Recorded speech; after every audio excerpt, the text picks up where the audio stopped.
चलिए, हाँ भाई, जरा एक बार देख के बताइए कि बोर्ड पे क्या लिखा है, टॉपिक का नाम क्या लिखा है। अगर मैं आपसे पूछता हूं कि डेलीगेशन का मतलब क्या होता है, तो आप अपने वर्ड्स में क्या बताओगे। इंग्लिश जो लैंग्वेज है उसके अंदर डेलीगेशन का मतलब क्या होता है। डेलीगेट करना, डेलीगेट करने का मतलब क्या है। बोलते नहीं है ये काम तो उसको डेलीगेट कर दो, वो कर लेगा अपने हिसाब से। डेलीगेट करने का मतलब क्या हुआ, सौंपना। क्या मतलब होता है, सौंपना। याद करो, हेनरी फ्योल ने एक बात बोली थी। बात क्या थी कि सारा काम भले ही आपको आता हो, लेकिन सारा काम आप खुद मत करो, काम को बांटना सीखो।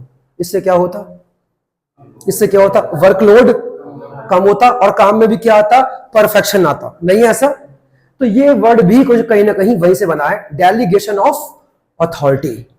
पावर्स को बांटना, पावर्स को सौंपना। अब सवाल यह आता है कि किसके बीच में यह पावर सौंपने की बात चल रही है।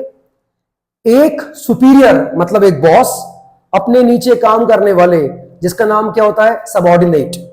एक सुपीरियर पावर देगा किसको, अपने सबऑर्डिनेट को। क्यों देगा, ताकि वो काम पूरा कर सके। नहीं, अरे बोलो भाई, नहीं ऐसा। हाँ, आप चाहते हो, जैसे मान लेते हैं कि मेरे नीचे एक एक्स नाम का आदमी काम करता है, तो मैं कौन हुआ, उसका बॉस हुआ। वो कौन हुआ मेरा, एम्प्लॉय हुआ। हाँ, एक ही बात है। अब मैंने अगर उसे कोई काम दिया करने के लिए, तो वो काम तभी उससे होगा पूरा जब मैं उसे वो काम करने की अथॉरिटीज दूंगा, मतलब पावर दूंगा। नहीं ऐसा, बिल्कुल सही बात है। हमें एक एग्जांपल लेके बात करते हैं। मैंने मान लेते हैं कि मैं अपने शहर का एसपी हूं, मतलब जो मेरा आपका डिस्ट्रिक्ट है, मैं क्या हूं, वहां का एसपी हूं। मैंने बोला कि जल्दी से इस वाले रूम के अंदर आओ, सारे के सारे इंस्पेक्टर्स और डीएसपी की क्या है, मीटिंग है, मुझे बात करनी है। सारे के सारे आते हैं। मैं कौन हूं, उनका सुपीरियर। वो मेरे कौन है, सबऑर्डिनेट। मानते हो नहीं मानते हो। मैंने उनसे बोला कि मुझे शहर साफ चाहिए। क्या बोला, मुझे शहर साफ चाहिए, कोई क्राइम नहीं होना चाहिए, chain snatching, eve teasing, bank robbery, छोटी मोटी चोरियां या किसी और तरह का क्राइम मुझे शहर के अंदर नहीं चाहिए। आपको जो करना है आप करिए, लेकिन मुझे शहर साफ चाहिए, मुझे कोई भी उसमें क्राइम नहीं चाहिए। लेकिन एक मेरी बात सुन लेना कि तुम बेफालतू में किसी को अरेस्ट नहीं करोगे, बेफालतू में किसी से भी पूछताछ नहीं करोगे, किसी को रोकोगे नहीं, आप कुछ नहीं करोगे, लेकिन तब भी मुझे शहर साफ चाहिए। क्या मैंने उन्हें कुछ काम दिया करने के लिए? हाँ, काम तो दिया है कि शहर साफ चाहिए, लेकिन उस काम को पूरा करने के लिए जो उनके पास अथॉरिटीज होनी चाहिए थी, वो तो मैंने उनको दी नहीं है। तो क्या मानते हो कि उनसे काम पूरा होगा? काम पूरा नहीं हो पाएगा सर। क्यों नहीं हो पाएगा? क्योंकि वर्क तो मैंने डेलीगेट किया, लेकिन उसके साथ साथ मैंने अथॉरिटीज को डेलीगेट नहीं किया, जिसकी मदद से वो अपना वो वर्क पूरा कर पाते। बात नहीं है ऐसी, बोलो। हाँ, अब चलते हैं एक कंपनी की तरफ। आपके नीचे करीबन 5 सेल्समैन काम करते हैं। कौन काम करते हैं? 5 सेल्समैन काम करते हैं। और आपकी जो कंपनी है वो वैक्यूम क्लीनर बेचती है। क्या बेचती है? Vacuum cleaners. आपने टारगेट रखा कि भैया मुझे हर एक सेल्समैन से एक हफ्ते के अंदर कम से कम 5 वैक्यूम क्लीनर्स की सेल्स चाहिए ही चाहिए। लेकिन अगर मैंने उन्हें काम करने का पावर नहीं दिया कि अपने हिसाब से बात नहीं करनी, जैसा मैं आपको दूंगा स्क्रिप्ट, आपको वैसे बात करनी है, लोगों से ये बोलना है, ऐसे करना है, आपको डिस्काउंट ऑफर नहीं करना, कोई स्कीम की बात नहीं करनी, कुछ नहीं करना है, लेकिन तब भी सेल करो। आप क्या मानते हो कि वो किस हद तक उस टारगेट को अचीव कर पाएंगे? मैं कहता हूं कितना भी बेहतरीन सेल्समैन हो, क्या बोला, कन्विंस करने में एक्सपर्ट हो, बात करने में क्या हो, एक्सपर्ट हो, लेकिन अगर मैंने उसे काम करने की पावर्स, अथॉरिटीज डेलीगेट नहीं करी है, तो हो सकता है कि वो अपना टारगेट, अपना गोल अचीव ना कर सके। तो क्या अगर ऐसे में वो अपना टारगेट अचीव नहीं कर पाते, तो क्या मैं उसको रिस्पॉन्सिबल बोल सकता हूं? जवाब है नहीं। क्यों? मैंने उसे काम तो दिया, लेकिन काम को करने के लिए जो उसके पास अथॉरिटीज की जरूरत थी, वो तो मैंने उसको दी नहीं। मैंने उसे काम देने के बाद भी ये वो चाहा कि भैया ये कुछ ना करे तब भी सेल्स हो जाए। पॉसिबल है? पॉसिबल नहीं है। बात समझ आ रही है? उम्मीद करता हूं कि एटलीस्ट आपको ये जो हेडिंग लिखी है ना, इसका मतलब तो क्लियर हुआ होगा। अथॉरिटीज को डेलीगेट करना, क्या अब मतलब क्या हुआ इसका? पावर्स को सौंपना, ताकि अपना काम वो टाइमली और इफेक्टिवली कर सके। अदरवाइज आप उससे काम की उम्मीद नहीं कर सकते, क्योंकि सारी गलती आपकी है कि आपने खाली उसके कंधों पर काम का बोझ तो डाल दिया, लेकिन वो काम पूरा करने के लिए जो उसके पास अथॉरिटीज होनी चाहिए थी वो आपने उसको नहीं सौंपी। क्लियर हुआ? डाउट कोई? तो अभी हमारे लिए इंपॉर्टेंट ये है कि हम पहले पढ़े कि इसका मीनिंग बोर्ड पे क्या लिखा है। जरा पढ़ना क्या लिखा है। Delegation of authority, it means transfer. किस चीज के ट्रांसफर की बात हो रही है? अथॉरिटी का मतलब क्या बोला मैंने आपसे? पावर्स, काम करने की पावर्स। फ्रॉम किससे? It means transfer of authority from, इसमें एक वर्ड छोड़ गया है, फ्रॉम सुपीरियर आएगा ना? हाँ जी, यहां पे आएगा superior to subordinate and entrustment of responsibility and creation of accountability for the performance. एक कौन बॉस क्या देगा? पावर्स को सौंपेगा। किसको सौंपेगा? अपने सबऑर्डिनेट्स को, ताकि वो क्या कर सके? अपना परफॉर्मेंस आपको दिखा सके। बात समझ आ रही है? लिखने में गलती हो गई थी, वहां पे एक वर्ड रह गया था, और वो वर्ड क्या था? Superior to subordinate. कोई डाउट तो नहीं है इसमें? आगे बढ़ सकते हैं। नंदिनी, पूछना है कुछ? कंफर्म है? अभी आगे बढ़े? हाँ जी सोनू जी, चलिए आगे बढ़ते हैं। जरा पढ़ना क्या लिखा है। अब बताओ क्या पढ़ने वाले हैं? कि डेलीगेशन की जरूरत हमें क्यों है, हम पावर को सौंपे क्यों, या ये पूरा कॉन्सेप्ट हम स्टडी क्यों कर रहे हैं? क्योंकि ये सिलेबस का पार्ट है। अच्छा, क्या हम इस चीज को इसलिए पढ़ रहे हैं कि सिलेबस के अंदर है? हम इसलिए पढ़ रहे हैं ताकि हम ये सीख सकें कि अगर आपने किसी भी सामने वाले को कोई भी काम दिया है तो आप उससे काम की उम्मीद तब तक नहीं कर सकते जब तक कि आपने उसे उसी काम के इक्वल काम करने की अथॉरिटीज नहीं सौंपी। बात समझ आ रही है? इंपॉर्टेंस में पहला पॉइंट क्या लिखा हुआ है? Affective management. क्या मतलब हुआ? जब आप अपने नीचे काम करने वालों को काम सौंपोगे और साथ में उन्हें काम करने की पावर्स भी दोगे, अथॉरिटी दोगे, तो क्या वो काम फिर अपने हिसाब से आपको करके दिखा सकता है? उसके पास पावर है काम करने की? बोलो भाई, काम करने, क्या आपको वो अपने ढंग से काम करके दिखा सकता है या नहीं? दिखा सकता है। और अगर वो अपने हिसाब से काम कर पा रहा है तो क्या वो फ्यूचर में भी आपके लिए एक बहुत अच्छा एम्प्लॉय साबित हो सकता है?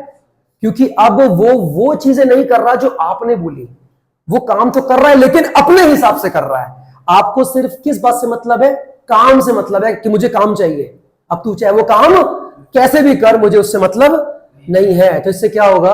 क्या होगा? वो फ्यूचर में एक अच्छा मैनेजर बन सकता है, जिससे ऑटोमेटिकली आपका जो मैनेजमेंट है वो क्या बनेगा? इफेक्टिव बनेगा। नहीं है? आपने कभी ध्यान दिया? कॉल सेंटर में हमेशा तुम्हें लिखा हुआ दिखाई देगा वॉक इन इंटरव्यू। मतलब वहां पे 24/7 365 डेज वैकेंसी रहती है। जब भी जाओगे वैकेंसी मिलती है। क्यों मिलती है? क्यों मिलती है? क्योंकि उन्हें क्या मिलती है? एक स्लिप नहीं मिलती है। क्या मिलती है? स्क्रिप्ट मिलती है। स्क्रिप्ट उन्हें वही ज्यों के त्यों रोज बोलना होता है। नमस्कार सर, आइडिया में आपका स्वागत है, बताइए हम आपकी क्या सेवा कर सकते हैं। वो तुम्हें चाहे सामने से मां बहन की गंदी गंदी गालियां निकाल रहा हो, लेकिन तुम उसको जवाब नहीं दे सकते क्योंकि तुम्हारा कॉल टैब हो रहा होता है। नहीं है? तो ऐसी जगह पे मैनेजमेंट कभी भी इफेक्टिव नहीं रहेगा सर, क्योंकि आपने उन्हें काम तो दे दिया लेकिन अपने हिसाब से काम करना आपने उनको कहां दिया? नहीं दिया। आपने उनको बांध लिया है कि तुम्हें स्क्रिप्ट के हिसाब से ही बात करनी है जी। क्या वो तुम्हें अपनी क्रिएटिविटी दिखा पाएगा? वो तो वही दिखाएगा जो तुमने बोला करने के लिए उसको। बात समझ आ रही है? अब मैं आपसे एक बात पूछूं, आपके स्कूल की प्रिंसिपल, मान लो कि मैं आपके स्कूल में काम करता हूं, मैं आपका टीचर हूं।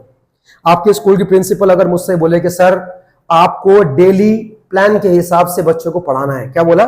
डेली प्लान की। आप बच्चों को मार नहीं सकते, आप बच्चों को डांट नहीं सकते, आप बच्चों से फीडबैक नहीं लोगे, उनके पेरेंट्स तक को कॉल नहीं करोगे, कोई कंप्लेंट नहीं करोगे, लेकिन तब भी हमें स्कूल का रिजल्ट चाहिए। दे पाऊंगा? क्यों? बताओ कहां लगती है कि यहां पे सर कमी है? क्या मेरे पास काम है करने के लिए? काम क्या है? रिजल्ट निकाल के देना है। साथ में क्या मिलनी चाहिए थी? अथॉरिटी। किस चीज की? अपने हिसाब से काम करने की। जैसे कि सर आप बच्चों को डांट सकते हो, आप बच्चों के घर में कॉल कर सकते हो, पेरेंट्स से बात, पेरेंट्स को स्कूल में बुला सकते हो और 1-to-1 उनसे फेस टू फेस बैठ के बात भी। सर ये सब, और ये हमें सिर्फ क्या चाहिए, और पढ़ाओ भी अपने हिसाब से। जो चैप्टर आपको इंपॉर्टेंट लगता है, अच्छा नहीं, जो आपको चैप्टर उसको पहले पढ़ाओ, जो आपको लगता है कि इसका वेटेज ज्यादा है तो बच्चे को ये आना चाहिए। अपने हिसाब से काम करो सर, हमारी तरफ से बिल्कुल फ्री हो। क्या मैं काम कर पाऊंगा? हाँ, लेकिन एक बात और है, पावर्स उतनी मिलनी चाहिए जितनी जरूरत है, क्योंकि अगर पावर्स अथॉरिटी ज्यादा मिल जाती हैं तो उनका मिसयूज भी हो सकता है। अभी मैं आऊंगा इसके ऊपर। There should be a limit of authority, उसके आगे नहीं मिलनी चाहिए। बात समझ में आ रही नहीं आ रही है? क्या स्कूल का मैनेजमेंट अच्छा बनेगा?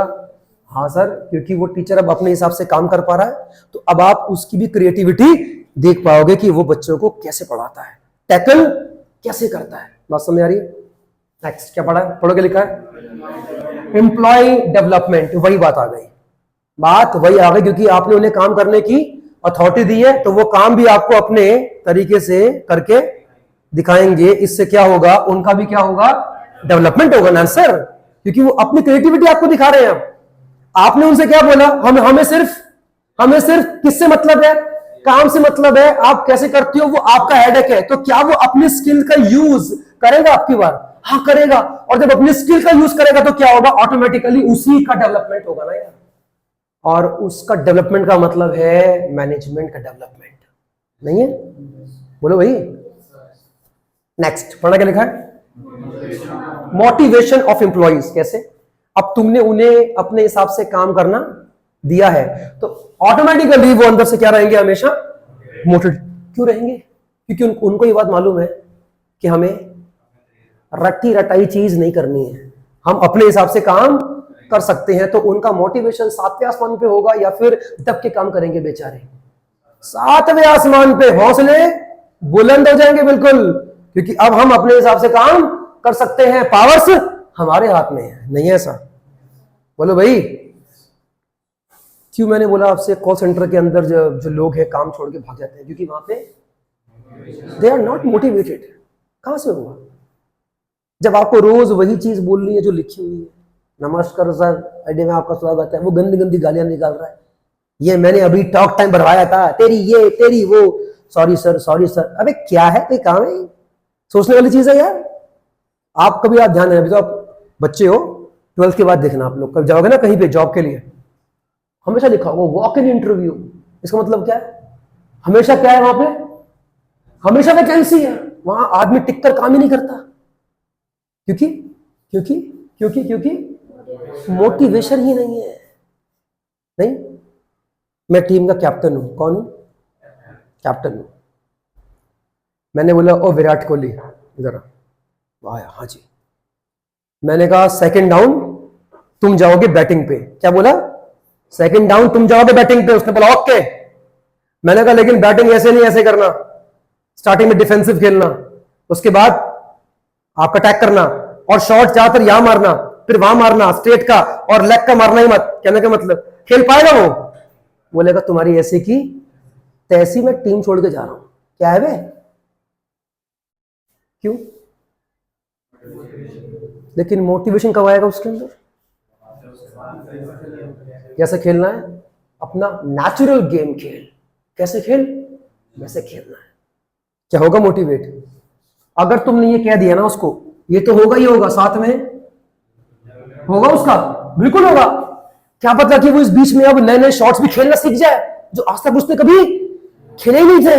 अब तुमने उसको ऐसे वाला शॉट मारने के लिए मना कर रखा है, तो क्या वो मारेगा? ना मारेगा ना सीखेगा, और सीखेगा नहीं तो मतलब ही नहीं है। एक प्लेयर है, अभी अभी मैंने उसके बारे में देखा था, हालांकि मैं अब ये बैट बॉल नहीं देखता हूं, मैं क्रिकेट का मेरे में ना क्रेज नहीं है, पहले था बहुत, लेकिन आजकल एक नाम सुन रहा हूं प्लेयर का, उसका नाम है हेनरी क्लासन नाम का एक प्लेयर है साउथ अफ्रीका का। कहते हैं वो खड़े खड़े छक्के मारता है और स्पिनर्स की शामत होती है उसके सामने। क्या खेलता है यार, कभी जाके देखना एक बार घर जाके।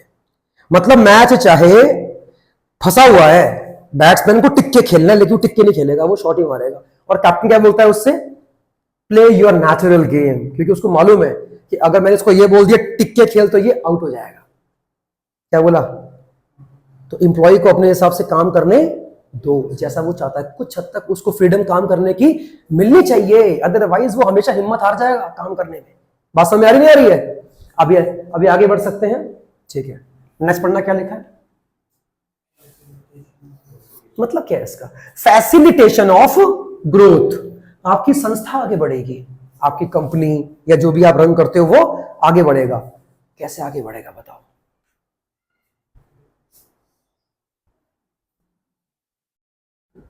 डेलीगेट होने से सबसे पहला काम कौन सा हुआ था?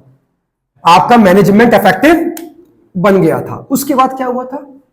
एम्प्लॉय का डेवलपमेंट हुआ था। ध्यान से इस वाले वर्ड को पढ़ो, क्या लिखा है? एम्प्लॉयज। क्या इसका इससे कोई कनेक्शन लगता है? क्या इस वाले पॉइंट का इससे कोई कनेक्शन है या नहीं? बोलो। फैसिलिटेशन ऑफ ग्रोथ कैसे? अब तुम्हारी कंपनी एक दूसरी जगह पे ब्रांच खोल रही है। क्या तुम अपने उन्हीं ट्रेंड एम्प्लॉय को दूसरी जगह, दूसरी ब्रांच पर भी इस्तेमाल कर सकते हो? कर सकते हो या नहीं? जो भी तक यहां काम कर रहा है और अपने हिसाब से आपने उसे हमेशा काम करने दिया है, वो ट्रेंड हो चुका है अपने काम के अंदर। अब तुम चाहे ब्रांच यहां खोलो या वहां खोलो, वो हर जगह पे काम कर लेगा, नहीं है? और अगर आपके पास वेल ट्रेंड एम्प्लॉइज है तो आपको ग्रोथ करने में इतनी दिक्कत नहीं है, क्योंकि आप जहां पे नई जगह पे ब्रांच खोल रहे हो, क्या पता कि आपको वहां से कोई नया बंदा अपॉइंट करना पड़ जाए और आपको वो चीज ना मिले। तो क्या जो यहां पे काम कर रहा है आप उसको वहां पर भी अगर इस्तेमाल करना चाहो तो क्या पॉसिबल है? बिल्कुल है। मतलब एक ट्रेंड एम्प्लॉय को अगर आपने कहीं और भेज दिया ब्रांच में, तो वो वहां पर भी आपको ग्रोथ करके दिखा देगा, क्योंकि आपने उसको भेजा है जिसे काम करना आता है। और उसे काम करना इसलिए आता है क्योंकि आपने हमेशा उसे अपने हिसाब से काम करने दिया है, नहीं? चलो एक हम एग्जाम्पल लेके बात करते हैं। विराट कोहली को मैंने बोला जैसे खेलना है ऐसे खेल, तो वो अपने हिसाब से खेल खेल के इतना ट्रेंड हो गया कि अब वो बैक का, फ्रंट का, लेग का, वो चाहे ऐसे ही छक्का मार सकता है, वो इतना ट्रेंड हो गया है। अब कोई उससे ये बोले कि आज से तुमको इंडिया की दूसरी वाली टीम के लिए भी खेलना है, क्या वो खेल पाएगा? क्यों खेल पाएगा? ट्रेंड है। क्या धूम जो उसने इंडिया की क्रिकेट टीम के अंदर आपकी मचाई थी, क्या वो अगली वाली टीम के अंदर भी अपना सेम कलाकारी दिखा सकता है? हाँ, दिखा सकता है। तो उस टीम की भी क्या होगी? नहीं होगी ग्रोथ। वेल ट्रेंड है भैया। Next, basis of management hierarchy. अच्छा, ये क्या होता है ये बताओ। आपने कभी देखा है एक था ना, level of the management, top level, middle level and lower level. इसी का नाम क्या होता है? मैनेजमेंट की हायरार्की बोलते हैं इसको। आज एक मेरी बात सुन लेना, डेलीगेशन एक नीड है। किस चीज की? हायरार्की की। इसकी नीड है टॉप लेवल, मिडिल लेवल और लोअर लेवल। हर जगह पे कौन काम करते हैं? एम्प्लॉय काम करते हैं। और जिस भी लेवल पे इंसान काम करेगा, उस हर एक लेवल पे आपको अथॉरिटीज को डेलीगेट करना पड़ेगा, क्योंकि हर लेवल पे आदमी काम कर रहा है। और अगर काम कर रहा है तो भैया उसे काम करने की पावर्स भी चाहिए होगी। इसका मतलब क्या कहने का? कि ये भी एक नीड है। किसकी? मैनेजमेंट हायरार्की की नीड है। बात समझ नहीं आ रही है? आपका कोई भी लेवल प्रॉपरली काम नहीं कर पाएगा अगर वहां भी प्रॉपर डेलीगेशन ऑफ अथॉरिटी नहीं है। आप उस लेवल से काम की या रिजल्ट की उम्मीद नहीं कर सकते। क्लियर? आगे बताओ, हो गया पूरा? आइए अब हम किसकी बात करेंगे? अगर एग्जाम में आ गया कि what are the process of delegation of authority, या सिंपल क्या लिखा हुआ आ गया? डेलीगेशन। तो आपको पता है 3 नाम कौन से लिख के आओगे? बोलो। पहला नाम क्या होगा? अथॉरिटी। Second, responsibility. थर्ड, क्या हम ऊपर नीचे भी कर सकते हैं? अगर हम चाहें तो अकाउंटेबिलिटी को पहले कर दे, अथॉरिटी नीचे कर दे। बोलो हाँ। वो क्या हाँ कह रहा है? नहीं कर सकते। सबसे पहले हमेशा अथॉरिटी ही आएगी, उसके बाद रिस्पॉन्सिबिलिटी ही आएगी, और लास्ट में हमेशा अकाउंटेबिलिटी ही आएगी। जब भी मैं वर्ड क्या यूज करूं? प्रोसेस। किसका यूज करूं? प्रोसेस का मतलब क्या होता है कि चीज हमेशा सीक्वेंस में ही लिखी जाएगी। क्या बोला? इंपॉर्टेंसेस को भी क्या हम सीक्वेंस में ही लिखेंगे? नहीं, आप उसे ऊपर नीचे कर सकते हो, मेरिट्स को कर सकते हो, डीमेरिट्स को कर सकते हो, हाँ है ना, लेकिन प्रोसेस या स्टेप्स को हम कभी भी ऊपर नीचे वो ऐसे ही लिखे जाएंगे।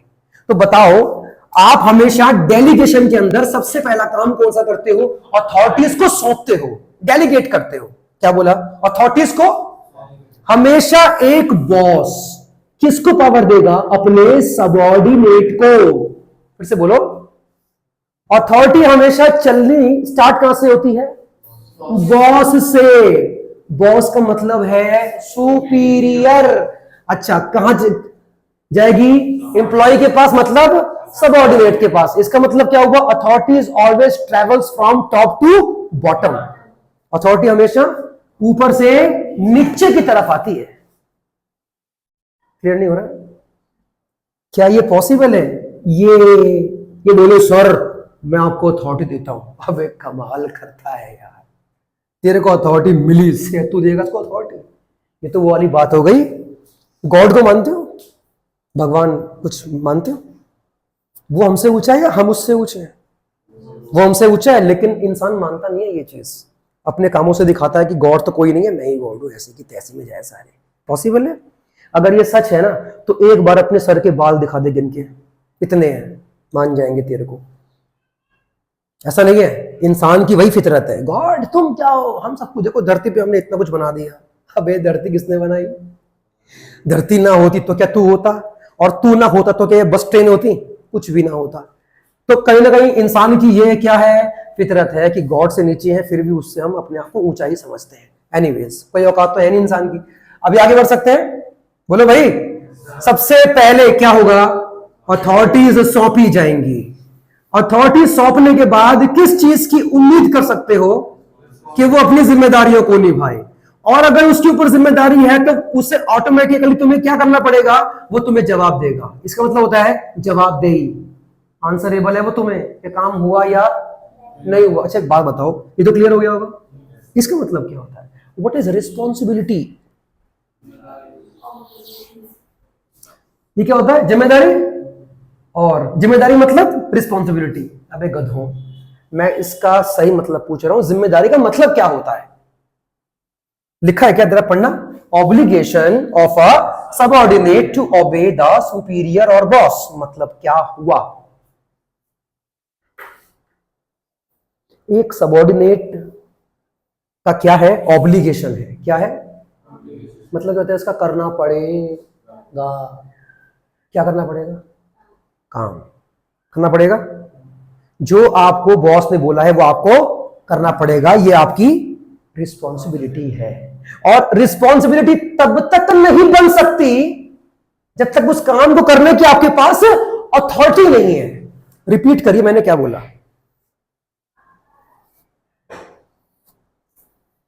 आपके नीचे काम करने वाला सबऑर्डिनेट रिस्पॉन्सिबल कब हो सकता है? जब उसके पास काम करने की अथॉरिटी होगी। और अगर एक बार उसके पास क्या आ गई? रिस्पॉन्सिबिलिटी आ गई, तो ऑटोमेटिकली वो फिर उस चीज के लिए जवाबदेही भी बनता है कि उसने काम किया या नहीं किया। और अगर नहीं किया तो क्यों नहीं किया, हर चीज का जवाब देना पड़ेगा उसको। एग्जाम्पल से बात करें, चलिए। इलेक्शंस कौन जीता? बीजेपी जीती। आ गए रिजल्ट? आ गए? नहीं आए? पहले जब हुए थे इलेक्शंस तो कौन इलेक्शंस में जीत गया था?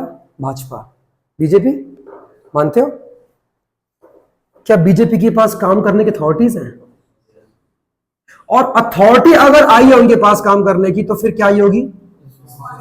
नहीं है। और अगर रिस्पॉन्सिबिलिटी है तो भाजपा गवर्नमेंट देश की जनता को जवाबदेही भी है। नहीं है? हंसी वाली बात बताऊं? चलो, हमारे देश का नियम है, टमाटर महंगे हो गए। क्या हो गए? टमाटर महंगे हो गए। पता क्या कहते हैं लोग? पता नहीं मोदी क्या कर रहा है, टमाटर महंगे होते जा रहे हैं। मोदी को शौक है टमाटर महंगे करने का? तो फिर ये बताओ कि मोदी को क्यों बोलते हैं भैया? क्यों बोलते हो? कौन सी पॉलिटिकल पार्टी चाहेगी कि उसके राज में खाने पीने का सामान और फिर लोग उसे गालियां निकाले? कौन चाहेगा? तो बताओ महंगाई क्यों होती है? शौक चढ़ा है मोदी को, चीनी महंगी कर दो, आटा महंगा कर दो, लोगों को भूख से मरने दो, ऐसा है क्या? फिर महंगाई क्यों बढ़ जाती है? क्या उसके लिए मोदी की गवर्नमेंट रिस्पॉन्सिबल है? नहीं है, बिल्कुल भी नहीं है। आप ये शायद जानते नहीं हो कि हर साल महंगाई 10% बढ़ जाती है, पता है?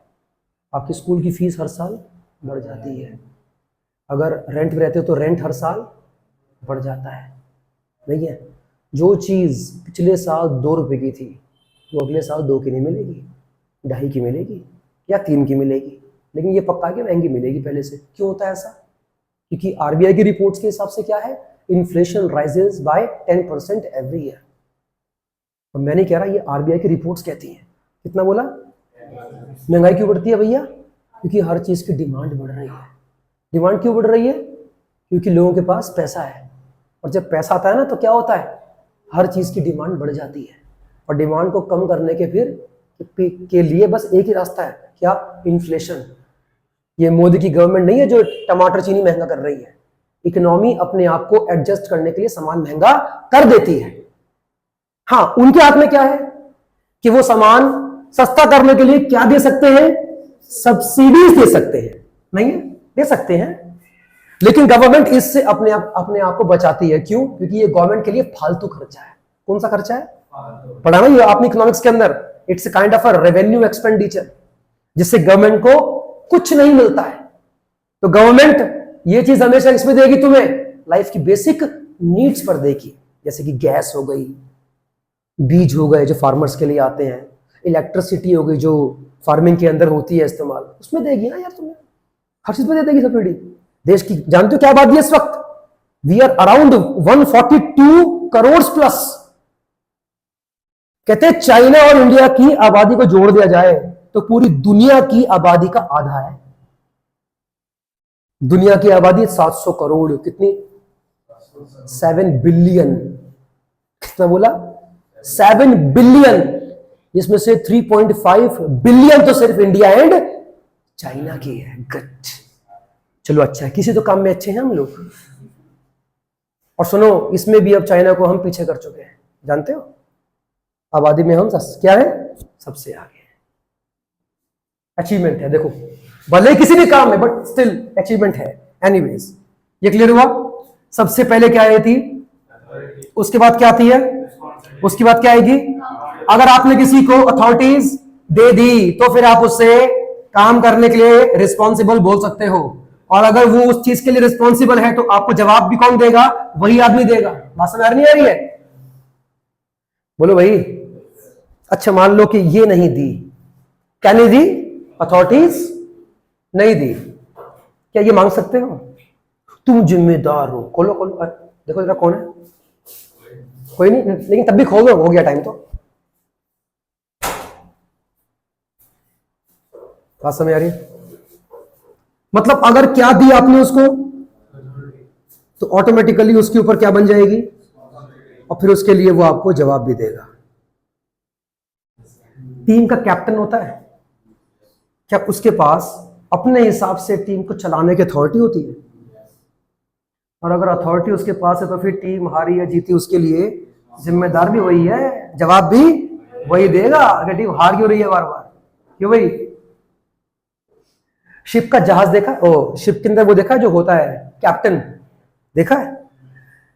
क्या उसके पास अथॉरिटी है कि शिप को स्पीड से या कम स्पीड पे यहां मोड़ो वहां मोड़ो, कुछ है ये बोलने का? है उसके पास पावर?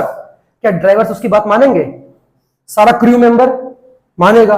और अगर पावर उसके पास है तो शिप ढंग से जगह अपने स्थान तक पहुंचे, उसके लिए वो क्या है?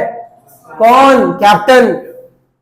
और अगर नहीं पहुंच पाया तो फिर जवाब भी देगा वो कि हाँ भाई कहां रुक गए थे बीच में। ऐसा नहीं होगा कि गवर्नमेंट उसमें से कोई जो यात्री बाहर निकल रहा है उससे पूछेगी गवर्नमेंट, हाँ भाई इधर आ, ये शिप इतना लेट क्यों आया भैया?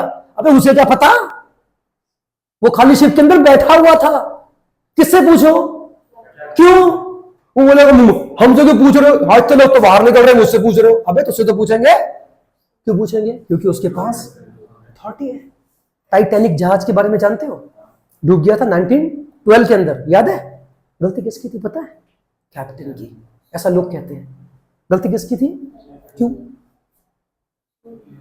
कई बार वार्निंग्स मिल चुकी थी कि सर अंधेरा है, अटलांटिक ओशियन है, एक मिनट जाओ, अटलांटिक ओशियन है, ठंड हो रही है, आगे फॉग है, आगे क्या है, और पानी में बहुत सारे आइसबर्ग है। क्या है? आइसबर्ग, मतलब बर्फ की चट्टाने हैं। जहाज की स्पीड कम करिए, आपको दिखाई नहीं पड़ेगा, और टक्कर अगर लग गई हल्की सी, जहाज डूब जाएगा। उसने कहा भाड़ में गई वार्निंग, मेरी जिंदगी की आखिरी ट्रिप है ये, क्योंकि उसके बाद वो टायर होता, वो वैसे भी 60 साल का था, तो ये मेरी क्या है, लास्ट जर्नी। और असल में लास्ट जर्नी ही साबित हुई। उसने कहा कोई चक्कर नहीं है, स्पीड बना दो, मुझे इतना एक्सपीरियंस है, इतनी बार तो गया हूं यहां से अपने पूरी लाइफ टाइम के अंदर, कुछ नहीं है, स्पीड बढ़ा दो। स्पीड बढ़ी, इत्तेफाक से 30 सेकंड पहले आइसबर्ग दिख गया, लेकिन जब मोड़ने लगे तो जहाज इतना बड़ा था कि वो ठीक से मुड़ नहीं पाया, जिसकी वजह से हल्का सा स्क्रैच लग गया, और वही टाइटैनिक के डूबने की सबसे बड़ी वजह बनी। और सुनो, कैप्टन भी साथ में मरा। क्यों?